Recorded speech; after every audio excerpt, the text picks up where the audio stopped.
What is up, everyone? Welcome to round 3 of the February Portland Monthly Premodern Paper Magic Afternoons tournament. We've got some brand new decks to showcase, so without further ado, let's get into the deck techs. First up, we have Dennis on a very cool brew of red-green goblins. Now, at first blush, this looks like a pretty typical goblins list, but you'll notice that it does actually run a Burning Wish package, notably for cards like Goblin Warstrike to get that last little bit of damage through, or even Final Fortune to get that surprise extra turn, which is sometimes all goblins need to really push it across the finish line. Very cool list. Obviously it's doing really well for him, so I can't wait to see how this does. And next up we have John on his Bant Threshold brew. He's been working on this list for quite a while now. Obviously put a lot of effort into it, especially getting those Japanese language cards. Really pretty to look at, really fun to play against as well. Just has basically all the good cards you could possibly want for Bant. Yeah, I think it's a solid list. I think it does really well. It's a very good mid-range deck, so it'll be a very interesting show. Aggro versus mid-range. So without further ado, let's get into the games.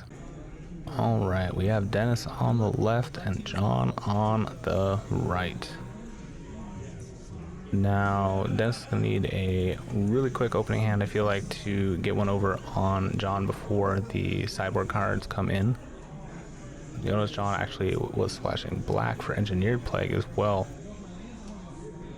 The Mox Diamond's giving him that black splash that makes it a little more possible to play some off-color cards.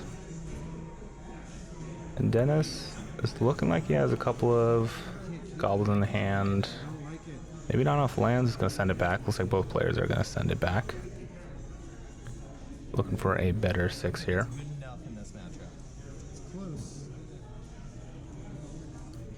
Now, the Burning Wish package is actually a really cool idea. I haven't seen that before in any sort of Goblin list, but it does make a lot of sense, especially with access to some more aggressive costed sorceries. Late game, getting that extra turn or dealing direct damage can definitely turn the tide for sure, and can definitely be surprising if you're not expecting it. Alright, we'll see if both players have a keepable 6. Looks like Dennis is good to go.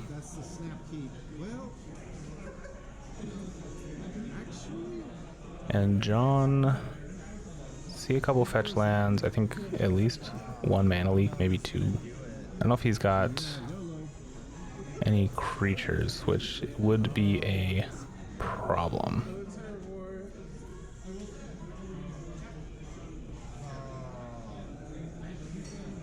Also not sure what Dennis is doing. I think he knows he's on camera. Just sending photos of people playing Magic. Anyways, John giving it a good think.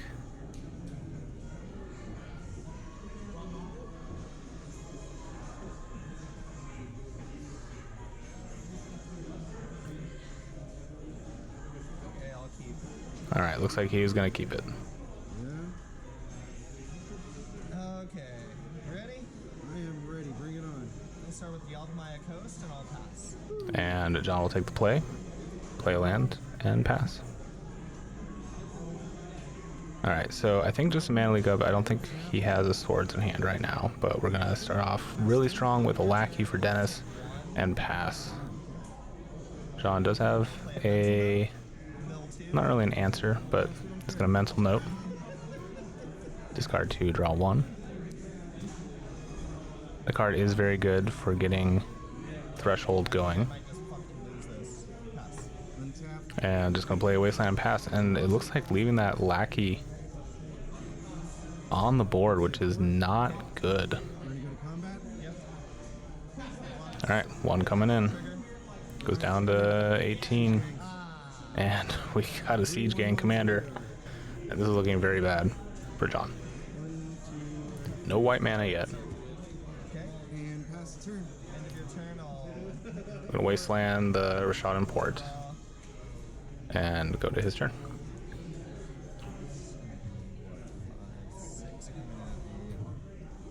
So that is a big board with a lot of problems. Here we go. We got a Mox Diamond, pitch another land.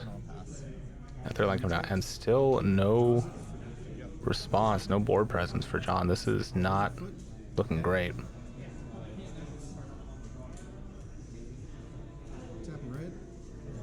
Alright, we're gonna tap one, get out Fnatic. John, do you counter this? Nope, not gonna counter it, just gonna be taking a boatload of damage. Going down to 12. Well, Fnatic triggers another Siege Gang Commander, and that is gonna be game number 1. And here we are in game number 2. That was a very rough start for John. He does run a lot of good creatures, a lot of good blockers for this Goblins matchup, but not seeing any of them, not seeing any good interaction either. And hopefully this is going to be a better 7 for him. I can't quite see what's in hand, but nope, looks like we're going to be shipping it back. It looks like Dennis is going to be keeping as well.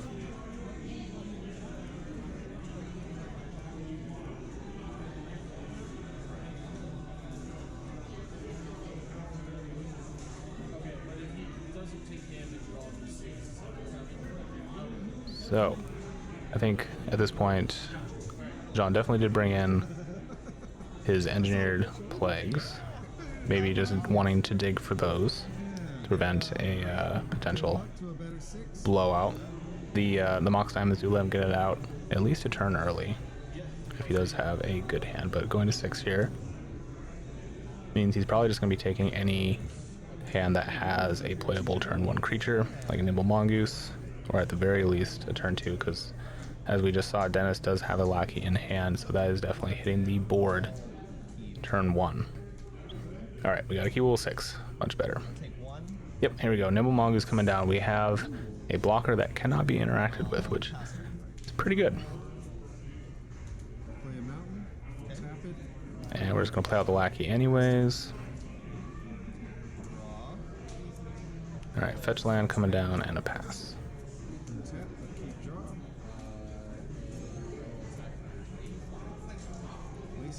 Alright, Wasteland. Another Lackey. Oh no, do you have another blocker in hand, John? And we're going to Wasteland your source of green and blue. I imagine this is going to have some kind of response. No, just going to block here and pass. Another Flooded Strand coming down. And do you have a swords? That is the question. No swords in hand for John, and we got another Siege Gang Commander, and this is looking very much like game number 1. John not finding any of his good cards, unfortunately. Alright, we got a City Brass coming down. Finally gonna fetch for some things.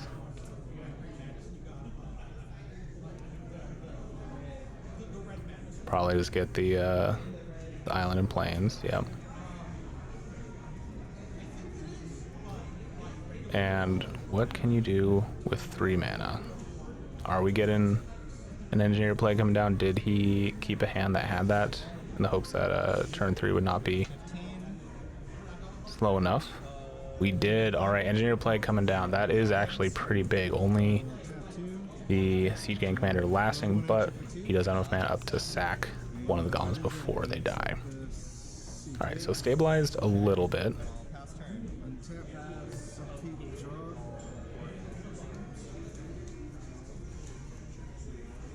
And I'm just going to fetch here real quick.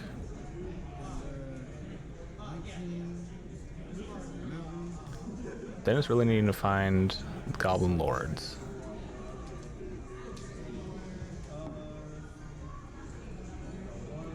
I think he might have one in hand. Yes, okay, so that does make the Engineer Plague a little bit better. Or a little bit worse, sorry. And we are coming in 4-3. Oop, dropping a card.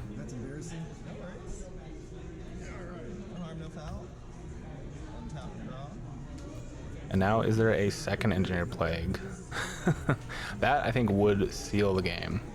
And we'd be going to a game 3, but I don't think John has it in hand. He does have a man land, which can be a good blocker, but is going to tap all out. And is going to play out his big beater, which unfortunately does not have threshold at the moment. So it is just going to be, well, it will be enough actually, but I think it's a 3/3 right now. I'm blanking on the name of the card. I don't really see it all that often, and whenever I do play against John, it's always in Japanese, so. I know it can get up to a 5/5, but I don't think he has that right now. Ooh, that is a problem. The pile driver coming down and the potential to swing for a ton of damage. Protection from black. Throw black right now, and then he gets flying when you have threshold. Yep. Protection from blue not being super relevant here at the moment.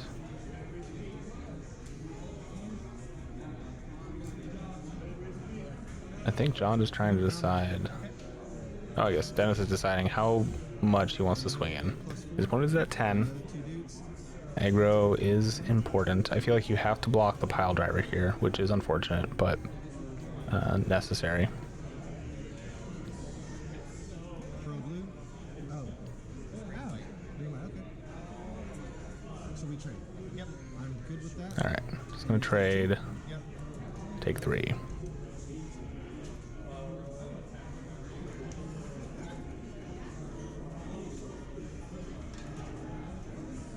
Dan's doing a little math here, seeing if he can get out another creature with that cost reduction on the War Leader.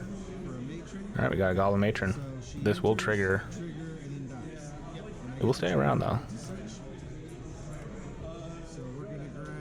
It should stick around, right? It's a 2/2 with the Lord. Unless I'm misremembering what the Goblin Lord does. Alright, we're gonna get another pile driver. Just putting the pressure on. We're gonna tap a red, and we're gonna play the pile driver. And it's gonna pass.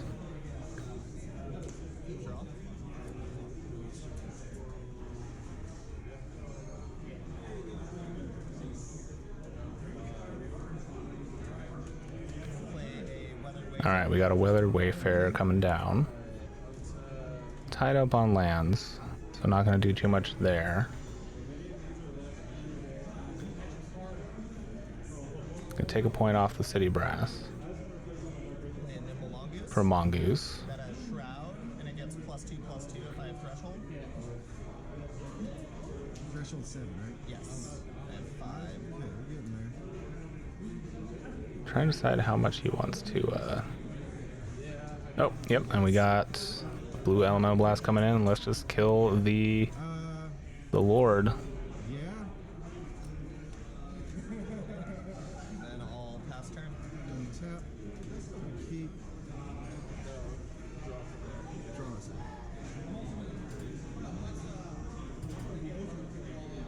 Alright, we got some blockers up. Pile Driver's not going to be doing too much. Still a threat, obviously. But being able to just be sacked to the Siege Gang Commander is relevant.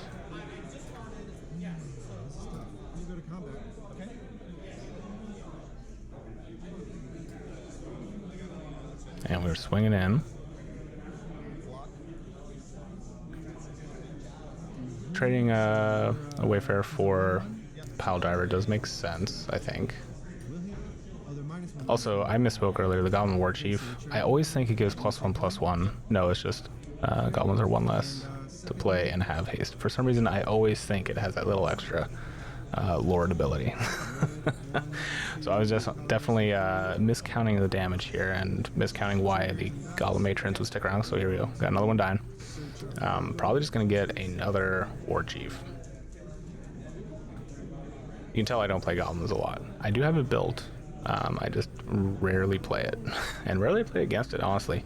The fact that 2 Goblin lists have shown up for today's tournament is pretty unique, and the fact they're both unique brews too, they're not just the standard red-green brews, is I think a good representation of just how diverse the Portland meta is. Yeah, we may play some stock lists, but there's a lot of people that like to try crazy shit. And honestly, I'm here for it. Of course, it means I may not have the best commentary at all times, but I do appreciate everyone for sticking with me. And of course, pointing out errors like that is appreciated, as long as you're nice about it. I can't remember every card, guys. But I do appreciate the comments and the feedback and all the support everyone's been giving over the last few months we've been doing this. Okay, so John's at 6. And getting aggressive here. He does have Threshold. Interesting. So not opting to leave up a blocker. Very much representing that he has a Swords.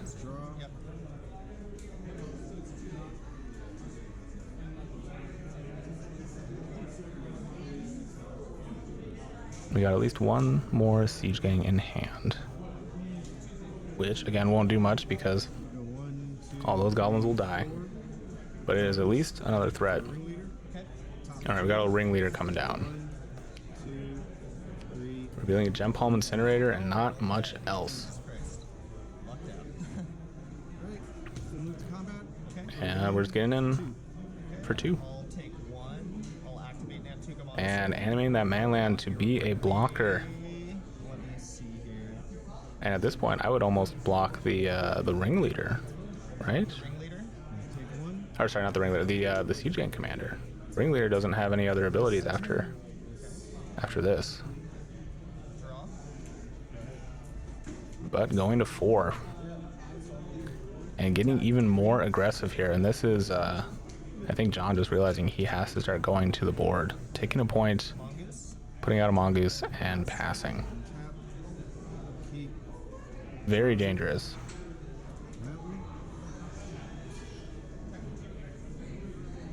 Is that 2 Siege Gang Commanders in hand? I think it might be.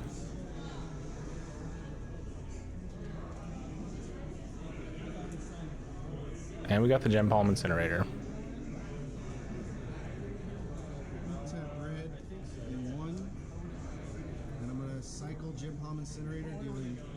Interesting. They both have Shroud. Oh, they have Shroud. So it deals some damage to a target creature. Choosing not to do that because he forgot the name Mongoose has Shroud. Alright, we got another Siege Gang coming down. And I think it's just going to pass here.